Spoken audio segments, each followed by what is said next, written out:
오늘 주시는 하나님의 말씀은 시편 73편 27절 28절입니다. 대저 주를 멀리하는 자는 망하리니 음녀같이 주를 떠난 자를 주께서 다 멸하셨나이다. 하나님께 가까이 함이 내게 복이라. 내가 주 여호와를 나의 피난처로 삼아 주의 모든 행사를 전파하리이다. 아멘. 한번 따라 합시다. 하나님을 가까이 합시다. 요새는 가까이 할 것, 멀리 할 것이 뭔가 잘 분간해야 되겠다라고 하는 생각을 합니다. 1918년에 스페인 독감이 아주 만연했을 때 그 당시 사람들이 사회적 거리 두기를 통해서 전염병의 확산을 막아냈다고 하는 기록이 있어요. 성경에도 보면 거리 두기를 얘기하고 있습니다. 율법에도 나와 있죠.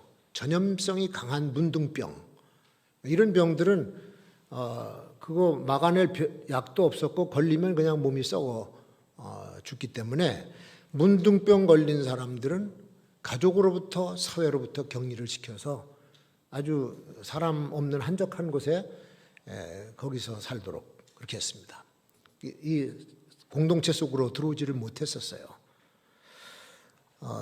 그래서 철저하게 그 전염병으로부터 다른 백성들을 보호하시는 하나님의 뜻이 그 율법에 나타나 있는 것을 봅니다.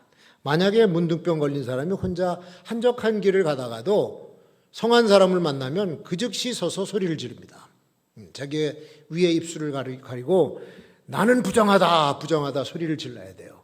그래야 사람이 다가오질 않기 때문에 거리를 유지하게 됩니다. 그거 안 하고 조치를 안 하고 사람 가까이 오면요, 그 사람들이 그를 돌로 쳐서 죽이는 그런 아주 엄격한 질병 관리를 했었습니다. 이게 인간뿐만 아니라 동물 세계도 병에 걸린 동물들은 스스로가 알아서 격리를 한다는 거예요. 곤충도 마찬가지고 물고기도 그렇습니다. 그러니까 이것이 하나님께서 전염병을 예방할 수 있는 하나의 장치를 마련해 두지 않았나 하는 생각을 해요. 지금 우리는 이 코로나19라고 하는 아주 악한 전염병으로 매일 살얼음판 걷듯이 아주 위험한 삶을 살아가고 있는 중입니다. 시설 방역도 해야 되고 개인 위생 손 씻기라든지 마스크 쓰기, 사회적 거리 두기 이런 것들은 필수가 되어 있습니다. 애들 학교 등교를 결정하고도 부모들도 걱정하고 교육계에서도 걱정을 하고 이런 상황입니다. 교실 풍경도 만약에 개학을 했을 때 어떻게 아이들을 전염되지 않게끔 할 것인가 해서 의자마다 칸을 만들고 식당에도 전부 급식하는데 한쪽 방향으로 이거 다 막아놓고 차단막 설치하면서 대면 수업을 준비하고 있다가 이번 사고가 터지지 않았습니까? 스포츠 경기도 야구, 축구 지금 관중도 없는 아주 맥 빠진 경기를 하고 있는데도 이걸 TV로 방영하니까 전 세계에서 우리나라 경기를 본다고 그래요. 이런 초긴장 상태에서 하루하루 보내는데 어느 정도 우리가 좀 숫자가 잡혀가고 괜찮은 듯 하니까 그 다음에 이제 생활 방역으로 이걸 전환했어요. 근데 이태원에 있는 클럽에서 술 마시고 춤추면서 밤새 시간을 지낸 사람들이 감염돼가지고 또 애매한 사람들에게 아주 차별 없이 전염을 시키는 이런 안타까운 사건이 최근에 발생한 거죠. 하룻밤에 쾌락을 찾아서 보낸 그 시간이 다른 사람에게는 엄청난 피해를 입히는 그런 사건이 되고 말았습니다. 외국에서도 이런 집단 행동으로 인해서 대규모 확산된 것도 종종 보고가 되지 않습니까? 동성애 퀴어 축제 같은 데서도 그게 나오고 또 콘서트 같은 데 그냥 가고 이상한 종교 집단에 가고 또 감염되고 이런 것들이 속속 세계 각처에서 보고가 되고 있다고 하는 것은 이게 아주 위험한 전염병이라고 하는 뜻이에요. 우리나라에서도 퀴어 축제를 지원하면서 하겠다는 소리도 들리고 있는데 이거 하면 절대로 안 됩니다. 요즘같이 이런 심각한 시대를 코로나 이전의 사회처럼 여겨서는 안 되는 거예요. 뉴스에서도 이 코로나 바이러스는 기간이 지나면 없어지는 것이 아니라 그냥 상존하고 어쩌면 같이 살아야 될지도 몰라요. 같이. 천연두라든지 뭐 이런 병들과 같이 살듯이 같이 살아야 될지 모른다고. 그냥 백신이 발명돼 나오기를 우리가 기다릴 뿐이고 그제서야 조금 이제 안정이 되겠죠. 그러니까 이거 금년에도 몰라요. 없어지는 것 같지만 없어지는 게 아니라 늘 함께 우리랑 있다는 거죠. 그래서 이런 것 철저히 대비를 해서 나 자신은 물론이고 우리 가족 또 우리 같이 신앙생활하는 신앙 공동체 이 전염병의 확산을 막고 피해자를 참 생기지 않도록 잘 지켜내야 되는 겁니다. 지난주에도 말씀드렸듯이 이 언택트 시대, 비대면 시대가 본격적으로 도래하고 있어요, 지금. 우리나라 기업이나 정부에서도 이거 빨리 대비를 해서 빨리 대책을 세우고 시도를 하고 시행을 하고 발전을 시켜나가야 돼요. 이미 이제 앞으로 발전될 산업과 없어질 산업들이 이제 구분이 되고 있습니다. 전혀 다른 세계입니다. 이제 우리가 지금까지 보유하고 살았던 문화가 송두리째 바뀌는 거예요. 재난과 환란의 시대를 맞아서 우리들의 의식구조, 일상적인 생활의 형태가 바뀌지 않으면 이거는 참 절망스러운 상황이 벌어질 수밖에 없다. 고용과 노동관계, 경제구조, 사회복지, 교육 메커니즘이라든지 뭐 이런 종교, 심지어는 종교활동까지 큰 영향을 끼치는 아주 지금까지 살아보지 못했던 삶을 지금 2, 3개월 우리가 살아왔고 앞으로도 살아갈 거다. 그래서 지금은 이제 코로나 시대뿐만 아니라 코로나 이후의 시대도 대비해서 산업도 산업이지만 교회의 목회와 예배도 달라집니다. 우리 교육, 친교, 뭐 선교, 봉사활동 다 바뀌어 새로운 모드로 전환시켜야 될 때가 됐기 때문에 지금 교계에서 또는 연구하는 사람들이 세미나도 하고 대책회의도 하고 그런 거 아니겠어요?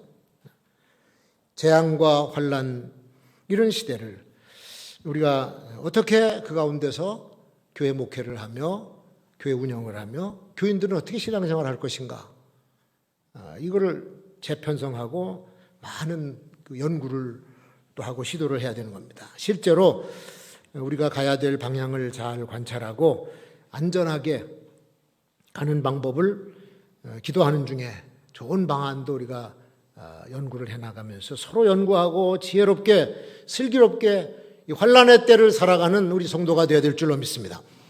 실제적인 제안이에요.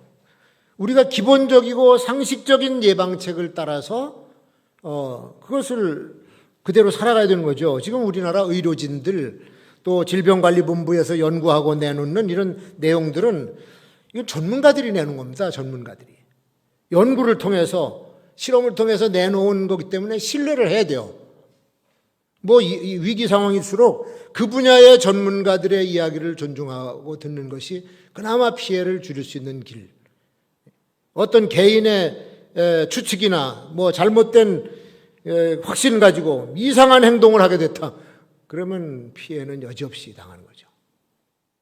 전에 소금물 뿌리던 데도 있었잖아. 그것 때문에 사람들이 많이 감염됐죠. 그런 짓은 하지 말자는 얘기지. 이게 이단이나 사입이 이상한 사람들, 정상적이지 않는 사람들이 사람들을 현혹시켜서 자기들의 방법을 강요했다가 보니까 그런 피해를 입히는 거야. 옛날에는 그랬잖아요. 전도관인가, 천부교인가 거기서 교주가 발 씻은 물이 특효가 있다 그래서 돈 주고 팔았습니다. 웃지 못할 아주 이 혹세무민의 해프닝도 이런 위기의 때는 나타나게 돼 있어요. 그러니까 그런 얘기 절대로 우리 들어서는 안 되고 이상한 거 따라가면 안 되는 거죠. 거리 뛰라 그러면 충분한 거리 뛰고 지내면 돼. 마스크 쓰고 다니면 돼요. 실내에서 쓰는 게 더 필요하다는 겁니다. 바깥에는 희석이 되기 때문에.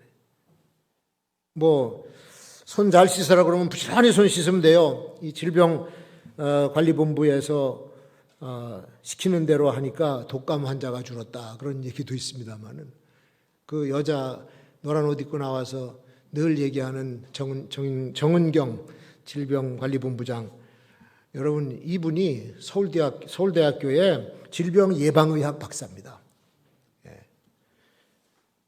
그 코로나 예방 막아주느라고 국민들 앞에서 조용조용히 얘기를 하는데 얼마나 힘들겠어요. 머리가 다 허옇게 휘었더라고요. 이렇게.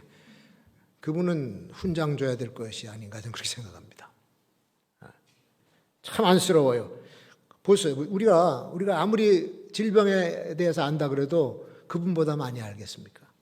그냥 시키는 대로 하면 돼, 시키는 대로. 근데 시키는 대로 안 해.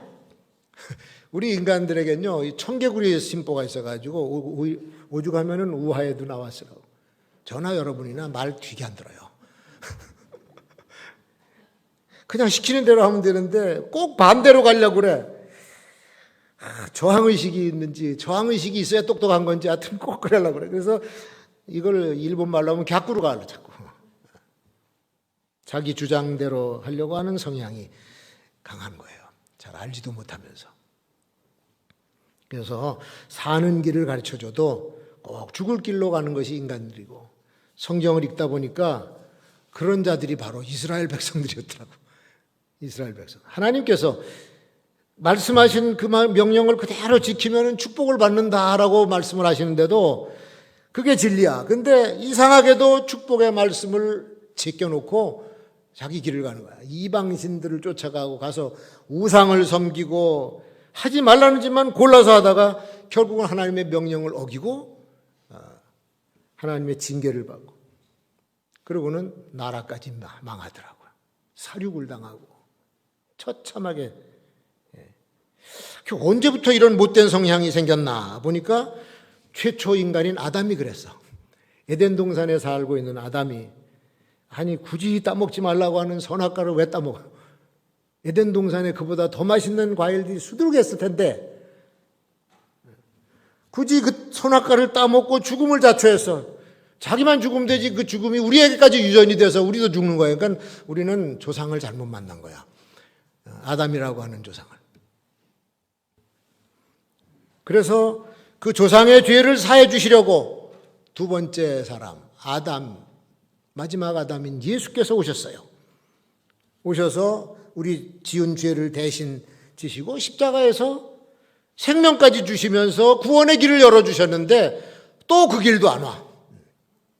그 길로도 안 와. 그리고 넓은 길, 넓은 문, 죽는 길 골라서 찾아다닙니다. 그 누가 이렇게 만들었던가? 마귀가 처음부터 깨었죠. 마귀가. 에덴 동산부터 지금까지 깨우고 있어요. 우리의 눈을 가리고 죄악의 길로 데려가고 멸망하는 길로 이끌어갑니다. 이 사악한 놈이 사람들이 죄 짓는 것은 다 허용해주고 부추기고 하면서 하나님 앞에 나가는 길, 예수께로 가는 길은 다 막아놓고 별별 장애물들을 다 놓고 방해하는 것이 마귀가 하는 짓 아니겠어요? 하나님 백성이 되어서 그 엄청난 축복을 받는 것을 그 꼴을 못 보는 거예요, 이 마귀는. 그래서 수단과 방법을 다 동원해서 하나님께 나아가는 길, 예배하는 길을 다 차단시키고 못하게 하고 성도들이 모이는 것 자체를 싫어하게 하고 교제할 수 있고 이런 것들을 방해해요. 또 모이면 그 가운데 들어와서 이간질을 해갖고 또 모인 사람들끼리 싸우게 하고 교회를 깨트리고 분열시키고 다 마귀가 하는 짓이에요. 이것도 모르고 그냥 사람들이 정신없이 휘말려 넘어가는 것이죠. 우리 잠깐 멈춰서서 상식적으로 생각하면 의로운 길이 뭔지 알게 되고 정직한 삶, 정상적인 우리의 생활이 뭔지를 알게 돼요. 어떻게 살아야 하나님께서 우리에게 주시는 행복한 삶을 살 수 있을까를 잠깐만 생각하면 되는데 그걸 안 하는 겁니다. 그 길을 외면하고 불행을 자초하는 길 가다가 피해를 입는 거죠. 교사들도 거기 갔대네. 간호사들도 가고 클럽에.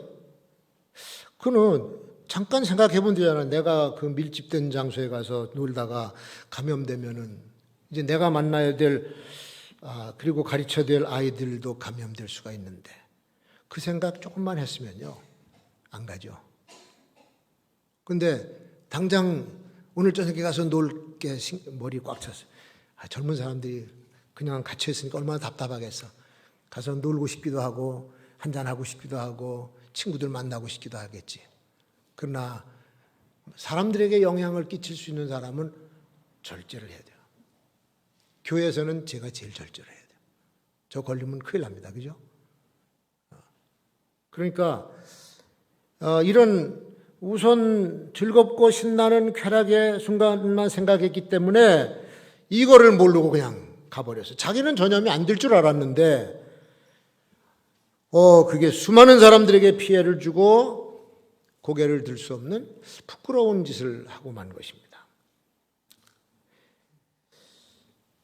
이 신앙도 마찬가지예요. 기본이 있고 상식이 있고 일반 우리가 세상 살아가는 삶의 원리도 기본이 있고 상식이 있는데 그것만 잘 지켜도 우리는 큰 피해를 면할 수 있을 것이다. 그렇게 생각을 해봅니다. 여러분 기본과 상식을 잘 지키는 사람이 되셔야 되겠습니다. 자, 거기서 이제 한 걸음 더 나가서 더 조심하고 남을 배려하는 마음. 이제 그것이 이웃사랑이에요. 남을 배려하는 마음. 이웃사랑이라고 하는 것이 무슨 이웃을 위해서 뭐 선한 일 하고 뭐 갖다 주고 도와주고 뭐 이런 것들을 사랑인데 그걸 못할 망정 적어도 다른 사람에게 피해는 주지 말아야 되겠다. 이웃에게 피해 주지 말아야 된다고 하는 그 정신이 이웃사랑이 아닌가 생각을 해요. 특별히 이런 재앙과 위기의 때에는 내가 하고 싶은 거 다 하고 막 생각 없이 하다가 그 다음에 피해를 입힐 수가 있어요. 나도 원치 않는 피해를. 평상시에는 뭐 유흥업소에 가서 스트레스도 풀고 친구들이랑 여행도 다니고 마음대로 할 수 있죠. 회포도 풀고. 근데 지금은 비상시국이거든. 전시체제거든. 그리고 내가 무슨 행동을 어떻게 하느냐에 따라서 남이 피해를 입을 수도 있다. 그런 얘기입니다. 나는 젊어서 건강하니까 뭐 코로나 바이러스 들어와도 며칠 앓고 나면 낫겠지. 천만에. 그 이기적인 생각이 자기 가족에게 감염시킬 수도 있고 가족 중에 누구를 죽일 수도 있어요. 무서운 겁니다.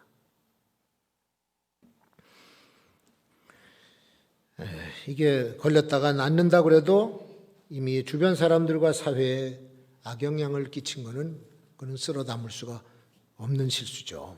그래서 참 내가 하고 싶어서 하는 이런 무심하고 무책임한 이런 행동이 다른 사람의 생명에도 피해를 줄 수 있을 것 같다.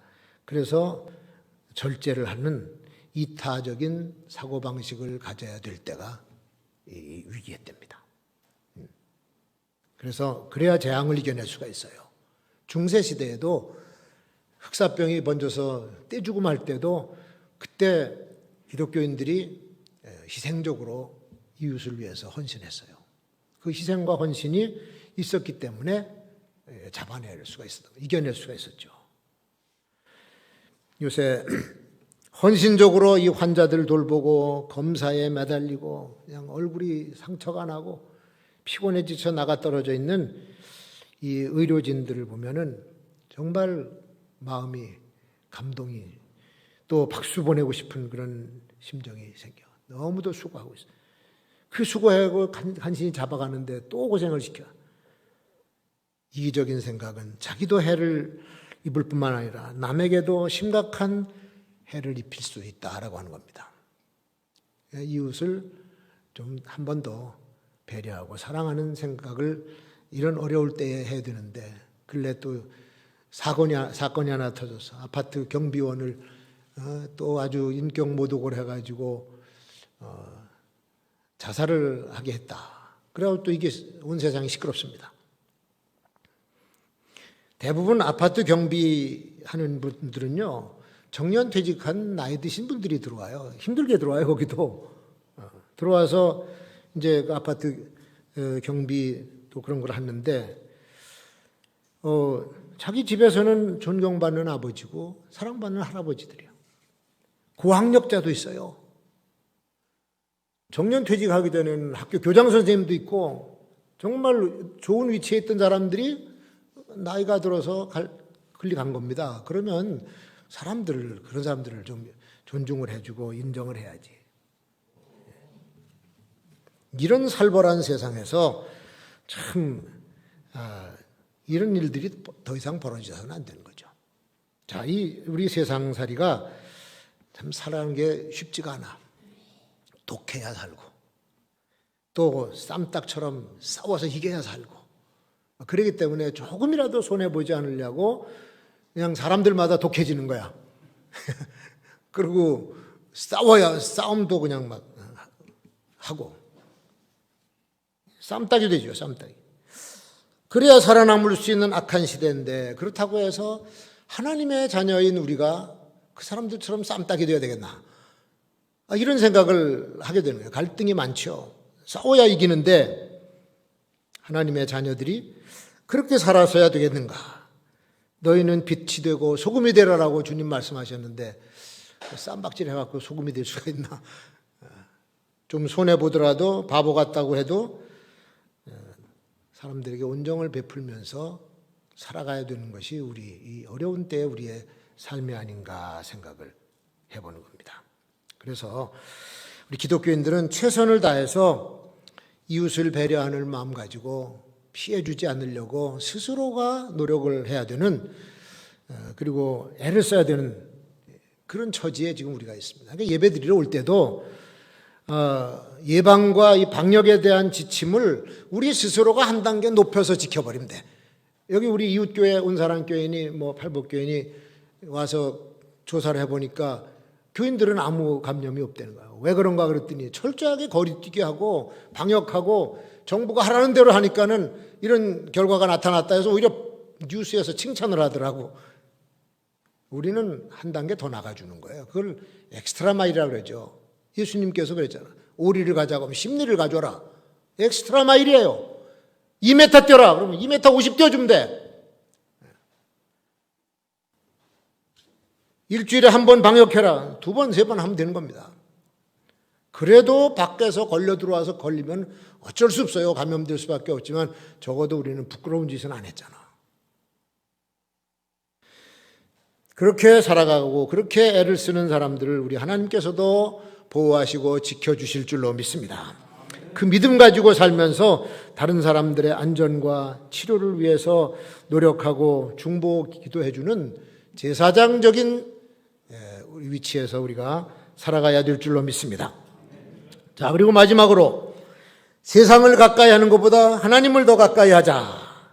하나님을 가까이 하는 것이 내게 복이라 그랬어요. 근데 세상은 가까이 하면은 밀착이 돼버려. 그리고 사랑하게 돼. 그러면 떨어질 수가 없어. 그래서 세상을 사랑하지 말라고 성경이 말씀한 겁니다. 여기서 세상이라고 하는 것은 세상 풍조를 말하는 겁니다. 그러니까 세상의 가치관, 세상이 좋아하는 것, 세상이 흘러가는 것, 거기 가서 들어붙지 말라 그런 뜻이죠.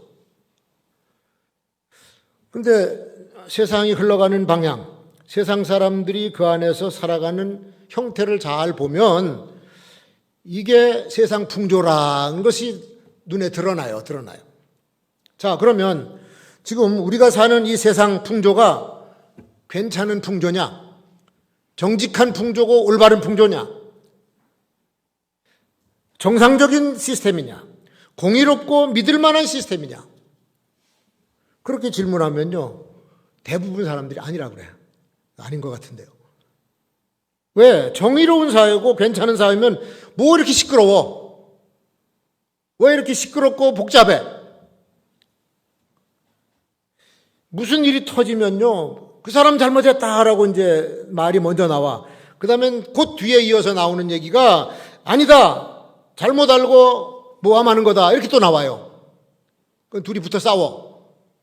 둘 중 안에 하나는 틀림없이 거짓말이야.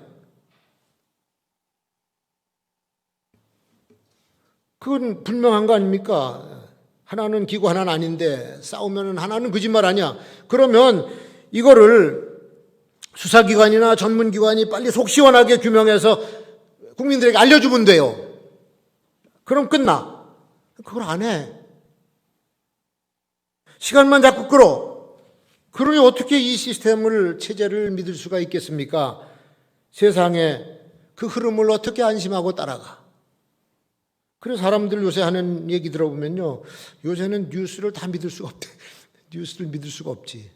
거짓 뉴스, 거짓말도 나오고 팩트도 나오고 그런 판인데, 그러니까 정치인의 말들도 믿을 수 없고, 법을 다루는 법관들도 신뢰할 수가 없고, 자기 편이면은 범죄자도 감싸고 두둔하고, 자기 편이 아니면은 정죄해서 죄인을 만들어 버리고, 이런 세태가 우리들의 사는 삶이라 그래요. 이게 세상 풍조라는 거죠. 범죄자를 하나 잡았어요.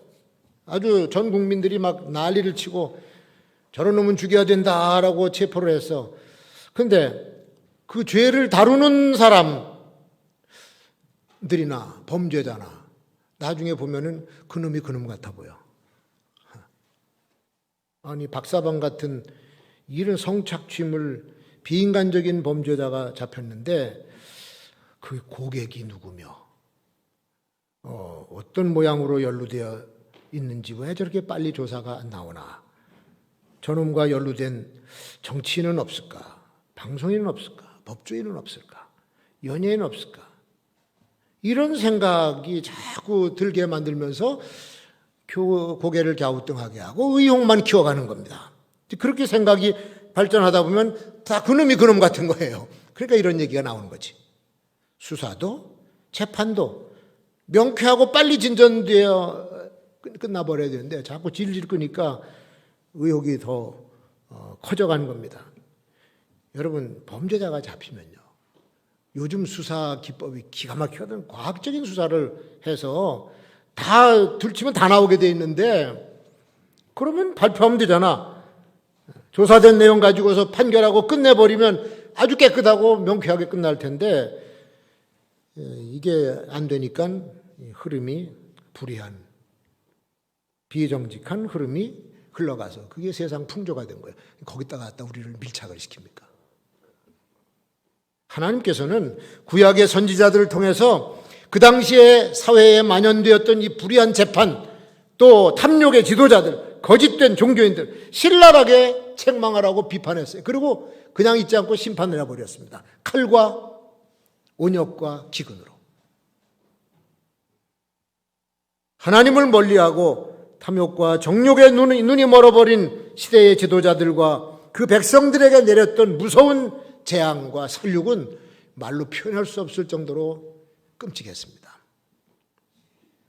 그게 세상이에요. 그래서 성경은 세상이 그렇게 변질된 것을 보면서 망할 세상이다 해서 장망성이라고 하는 단어를 붙였습니다. 장차 망할 세상. 요한계시록에서는 그 망할 성읍을 바벨론이라고 이름을 붙였어요. 바벨론은 고대에 아주 강성했던 제국이죠.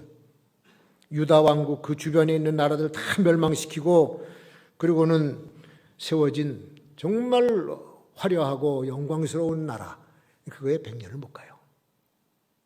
페르시아한테 멸망하고 맙니다. 완전히 패망하고 제국이 없어졌어요. 그리고는 페르시아 제국이 쓰고, 페르시아는 또 헬라에게 망하고, 이 제국들이 이렇게 망한, 바벨론은 영광스럽긴 했지만 짧게 끝나버렸어요. 근데 그 바벨론 제국이 또 다른 형태로 세상에 등장을 해. 로마 제국이 전 세계를 패권을 잡았을 때 바벨론이라고 표현을 했습니다. 그러면 2000년이 지난 오늘날 바벨론은 어딜까요? 경제력과 군사력이 막강한 나라일까요? 더 정확한 거는 머지않아 이 세상을 통째로 통합을 해서 다스릴 적그리스도가 다스리는 나라일 것이다 라고 이 계시록의 그 바벨론이 그 내용이에요. 적그리스도가 다스리는 나라. 그러니 이게 나라는 하나로 만들어 놓고 그 마귀의 하수인인 적그리스도가 통치를 하는데 처음에 등장할 때는 천사처럼 등장해. 평화의 왕으로 등장을 해서 얼마 안 있다가 이제 본색을 드러내면 그때부터 하나님을 정면으로 도전하고 교회를 박해하고 그리스도인들을 핍박합니다. 그걸 하나님께서 그냥 보고 계시지 않겠다라고 하는 것이 계시록의 메시지예요. 반드시 멸망시킨다. 반드시 망할 제국 바벨론 장망성. 자, 성경이 그렇게 확실하게 망하고 없어질 파괴될 나라, 화려하고 풍요로운 세상이지만 그 세상은 망할 것이니까 그걸 사랑하지 말라. 그렇게 가르쳐주고 있어요. 세상에 있는 것이 육신의 정욕과 안목의 정욕과 이생의 자랑이니 다 아버지께로서 쫓아온 것이 아니요 세상으로 쫓아온 것이라. 이 세상도 그 정욕도 지나가되 오직 하나님의 뜻을 행하는 이는 영원히 거하느니라. 요한일서 2장에 이렇게 말씀하고 있어요. 그러니까 우리가 세상을 가까이에서 유익한 것을 얻지 못합니다. 그래서 세상과는 어느 정도 거리를 두고, 지금이야 뭐 발을 붙이고 살지만 세상과는 어느 정도 거리를 두고 살아야 돼요. 그러나 하나님과는 거리를 두면 안 되죠. 세상과 밀착을 해버리니까 거기 속한 자가 돼. 롯의 가족을 보면 알잖아. 롯의 가족이 소돔성으로 들어갔어요. 소돔성에 들어가서 살면서 소돔 사람처럼 돼버렸어. 그리고 소돔과 밀착이 돼버렸어요. 하나님께서 이 소돔의 죄악을 보고 유황불을 쏟는 그 순간에도 안 나와. 그러니까 하나님의 사자들이 가서 그 식구들 손을 다 붙잡고 강제로 끄집어냅니다. 강제로 끄집어내서 소돔성 밖으로 해서 이제 산으로 피신시키는데 이걸 못 잊어요. 못 잊어. 절대로 뒤돌아보지 말고 도망치라는데 못 잊어. 그리워하고 그냥 아쉬워하다가 결국은 돌아보내. 그래서 소금 기둥으로 심판당한 여자가 바로 롯의 마누라였었어. 그 언니 참 잘 놀았던 것 같아. 거기서 소돔 사람이 돼서 세상에 붙어서 죽은 거예요. 그래서 우리가 요즘에 이 바이러스 때문에 사회적 거리를 두는 것을 제가 이렇게 상징적으로 교훈과 의미를 한번 찾아보면 오염된 세상과는 거리를 두고 살아야 된다. 이 죽음의 바이러스가 지금 우리 주변에 많은데 진짜 바이러스 말고 가짜 바이러스, 사람들 이상하게 타락시키는 그 바이러스들이 우글우글해요. 거리를 두란 얘기야. 그건 적당한 거리를 둬. 더 이상 오지 못하게. 근데 하나님과는 거리를 두면 안 돼요. 오늘 여기 말씀처럼 하나님께 가까이 함이 내게 복이라.